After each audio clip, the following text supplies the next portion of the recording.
இப்பொழுது தலைவர் அவர்கள் தலைமை கழகத்தின் சார்பாக குழுவில் இடம்பெற்றவர்களை கௌரவிக்கிற வகையில் பொன்னாடை அறிவிப்பார். திமுகவுடைய வேட்பாளர் பட்டியல் வெளியாகி இருக்கிறது. இதில் புதியவர்கள் 11 பேர் இடம்பெற்றிருக்கிறார்கள், பெண்கள் 3 இடம்பெற்றிருக்கிறார்கள் என்பது குறிப்பிடத்தக்கது. நீங்கள் திரையில் பார்த்துட்டு இருப்பீங்க.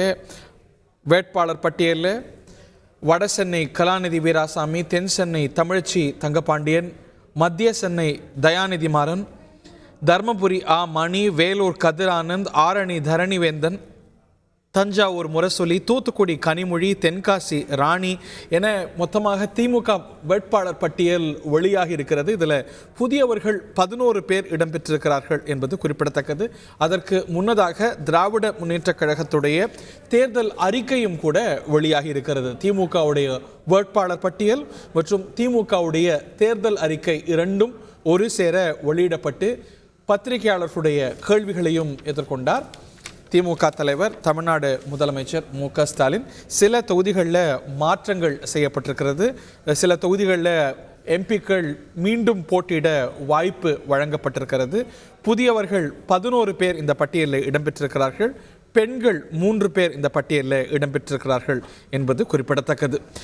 அதில் பார்க்கும்பொழுது 50% மேலே புதியவர்கள், கிட்டத்தட்ட 50% புதியவர்கள் அப்படிங்கிறது தகவல். இதில் மருத்துவர்கள் 2 பேர், பட்டதாரிகள் 19 பேர், வழக்கறிஞர்கள் 6 பேர் என திமுக வேட்பாளர் பட்டியலில் இடம்பெற்றிருக்கிறாங்க அப்படிங்கிறது குறிப்பிடத்தக்கது.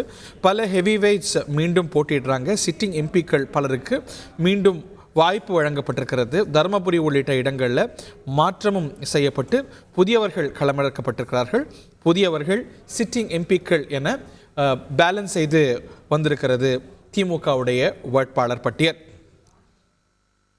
அதற்கு முன்னதாக திமுகவுடைய தேர்தல் அறிக்கையும் கூட வெளியானது. தமிழ்நாட்டுக்கு என்பதாக மட்டுமல்லாமல் தேசிய அளவில் திமுக கொடுக்கக்கூடிய வாக்குறுதிகள் இதில் இடம்பெற்றிருக்கின்றன. அதில் சொல்லியிருக்கக்கூடிய விஷயம், மாநில சுயாட்சியை நிலைநிறுத்தும் வகையில் அரசியல் சட்டத்தில் திருத்தம் மேற்கொள்ளப்படும், ஆளுநருக்கு அதிக அதிகாரம் வழங்கக்கூடிய பிரிவுகள் நீக்கப்படும் உள்ளிட்ட அம்சங்கள் இடம்பெற்றிருக்கின்றன. செய்திகளை உடனுக்குடன் தெரிந்து கொள்ள உடனே சப்ஸ்கிரைப் பண்ணுங்க.